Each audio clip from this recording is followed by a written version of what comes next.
नमस्कार, मैं हूं राम प्रकाश राय। पापा को ये लोग तंग कर रहे हैं। अगर उनके तंग करने के कारण उन्हें जरा भी परेशानी होगी तो दिल्ली की कुर्सी हिला देंगे। अब बर्दाश्त करने की सीमा जवाब दे रही है। एक और ट्वीट आता है, पापा को लगातार परेशान किया जा रहा है। अगर उन्हें कुछ हुआ तो मैं किसी को नहीं छोड़ूंगी। पापा को तंग कर रहे हैं, यह ठीक बात नहीं है। यह सब याद रखा जाएगा। समय बलवान होता है, उसमें बड़ी ताकत होती है। ये याद रखना होगा। ये जो ट्वीट मैं आपको पढ़ करके सुना रहा था, दरअसल ये ट्वीट था बिहार के पूर्व मुख्यमंत्री और देश के पूर्व रेल मंत्री लालू प्रसाद यादव की बेटी रोहिणी आचार्य का।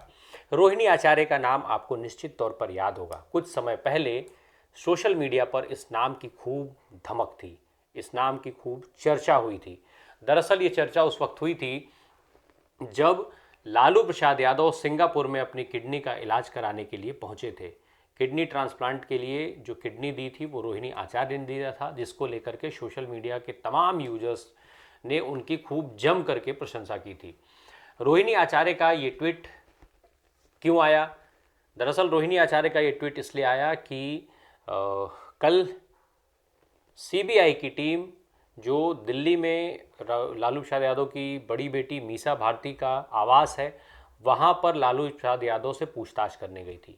उसके एक दिन पहले सीबीआई की टीम ने जो है वो पटना स्थित राबड़ी देवी के आवास पर जाकर के उनसे लगभग 4 घंटे तक पूछताछ की थी। ये जो सारा पूछताछ का मामला है, ये जुड़ा हुआ है उस समय से जब लालू प्रसाद यादव रेल मंत्री हुआ करते थे। साल 2004 से 2009 के बीच में लालू प्रसाद यादव देश के रेल मंत्री थे। उस समय पर कुछ भर्ती को लेकर के कथित एक आरोप है कि घोटाला हुआ, जिसमें जमीन के बदले नौकरी देने का आरोप लगाया गया था। इस मामले में सीबीआई की जांच हो चुकी है।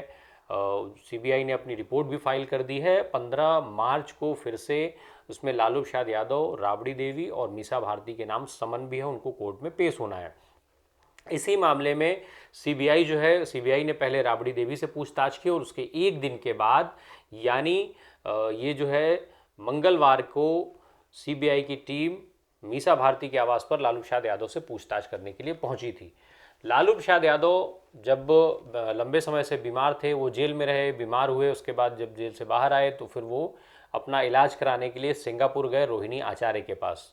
रोहिणी आचार्य के पास से जब वो किडनी ट्रांसप्लांट कराने के बाद से जब से लौटे, तब से वो लगातार दिल्ली में मीसा भारती के आवास पर ही हैं। जब इस चीज़ की सूचना हुई, जब ये चीज़ें पब्लिक हुई कि सीबीआई की टीम जा रही है, सीबीआई की टीम उनसे पूछताछ करेगी, तो निश्चित तौर पर लालू प्रसाद यादव के बीमार होने की वजह से इस तरीके का भावनात्मक और रोषात्मक ट्वीट जो है वो रोहिणी आचार्य की तरफ से आता है।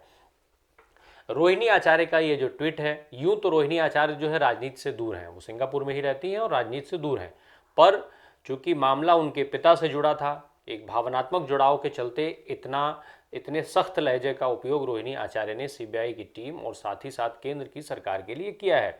ये माना जा रहा है कि केंद्र की सरकार की इस तरीके की जो कार्रवाइयाँ हैं, सीबीआई, आईटी, ईडी जैसी जो एजेंसियां हैं, वो आज की तारीख में केवल और केवल केंद्र सरकार के लिए एक हथियार बन करके रह गई हैं, जो विपक्षी नेताओं को, विपक्ष की आवाज़ को दबाने के लिए इस्तेमाल किया जा रहा है। तमाम सारे जो राजनीतिक विश्लेषक हैं वो लगातार इस बात का जिक्र कर रहे हैं कि जो सरकार है केंद्र की, उसने ईडी सीबीआई को अपने जो है वो कवर फायर बना रखा है। लगातार वो उन जो भी नेता उसके खिलाफ मुखर होते हैं, उनके खिलाफ आवाज़ उठाते हैं, उनको दबाने के लिए इस्तेमाल किया जाता है। इसके अलावा जो तमाम साल 2024 में लोकसभा चुनाव के मद्देनज़र जो विपक्षी एकता की बात हो रही है, तो अलग अलग प्रदेशों में जहां पर जो पार्टियां मजबूत हैं, जो भारतीय जनता पार्टी को डेंट कर सकती हैं, जो उनको झटका दे सकती हैं, उन पार्टियों के बड़े नेताओं को निशाना बनाया जा रहा है ताकि उन्हें अन्यत्र उलझाया जा सके। और जिस विपक्षी एकता का कॉन्सेप्ट बताया जा रहा है तमाम राजनीतिक दलों के द्वारा, जो प्रयास हो रहा है कि समूचे विपक्ष को एक मंच पर लाया जाए, उस एक मंच पर लाने से रोकने के लिए कवायद के अंतर्गत ये जो है पूरा ईडी, आईटी और सीबीआई जैसी एजेंसियों का इस्तेमाल जो है केंद्र की सरकार कर रही है। इसको लेकर के लगातार जो तमाम राजनीतिक विश्लेषक हैं वो आरोप लगा रहे हैं। इसके अलावा कुछ मीडिया रिपोर्ट्स भी इस तरीके की बातें कह रही हैं। हालांकि ये माना जाता है कि वो ये जो मीडिया रिपोर्ट्स हैं वो ऐसे मीडिया संस्थानों के द्वारा दी जाती हैं जो एंटी गवर्नमेंट चलती है। एक एंटी गवर्नमेंट का एक जो टर्म इस्तेमाल होता है वो उनके ऊपर आरोप भी लगता है। बहरहाल जो कुछ भी हो, हम आपको इन तमाम मीडिया रिपोर्ट्स की बातें बताते रहते हैं, इसलिए हम बता रहे हैं। ये जो पूरा मामला है ये तब का है जब साल 2004 से 2009 के बीच में लालू प्रसाद यादव देश के रेल मंत्री थे। तब ये बताया जा रहा था कि लैंड ये जो है उस समय एक स्कैम हुआ था जिसको नाम दिया गया था लैंड फॉर जॉब, यानी इसमें जो है ज़मीन के बदले नौकरी देने का काम हुआ, जिसमें सीबीआई ने कहा कि लालू प्रसाद यादव के परिवार को लगभग 1 लाख स्क्वायर फीट से ज़्यादा की ज़मीन महज 26 लाख रुपए में हासिल हुई थी।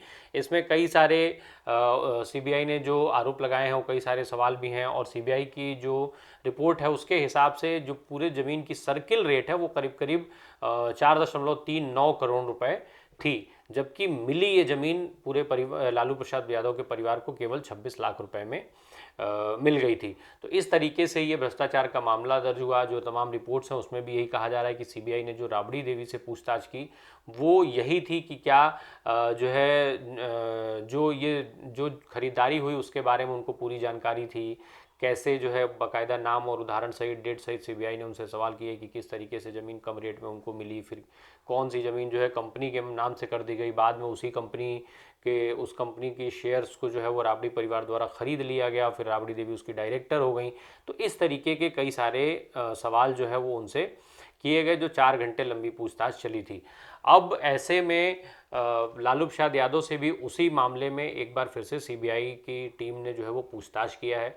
सीबीआई की टीम के पूछताछ के चलते लालू प्रसाद जो बीमार लालू प्रसाद यादव हैं उनको दिक्कत होगी, इसी के चलते इस तरीके का भावनात्मक ट्वीट जो रोहिणी आचार्य के द्वारा किया गया है, जिस पर सोशल मीडिया पर भी कई सारी प्रतिक्रियाएं देखने को मिल रही हैं। कई सारे लोग जो है वो रोहिणी आचार्य के साथ अभी भी रोहिणी आचार्य के साथ खड़े दिख रहे हैं।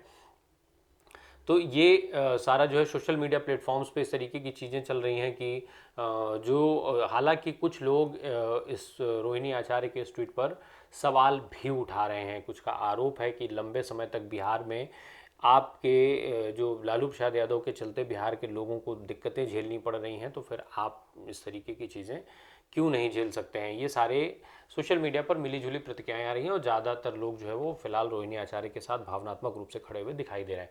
ऐसे में निश्चित तौर पर जो ये रोहिणी आचार्य का ट्वीट है वो कहीं ना कहीं सरकार के लिए भी थोड़ी सी मुश्किल बढ़ाने वाली है अगर भावनात्मक रूप से देखा जाए। अन्यथा सीबीआई का स्पष्ट आरोप है कि वो किसी तरीके की छापेमारी करने नहीं गई, वो केवल उस मामले में कुछ नए तथ्य सामने आए थे जिनकी पुष्टि और जिनको लेकर के सवाल जवाब करने के लिए गए थे। बहरहाल आने वाले समय में इस तरीके इसका इन आरोप प्रत्यारोपों का क्या परिणाम निकलेगा ये तो देखने वाली बात होगी। आने वाले चुनाव में भी बिहार में इसका असर पड़ सकता है, लेकिन कितना असर होगा ये चुनाव के परिणाम बताएंगे। धन्यवाद।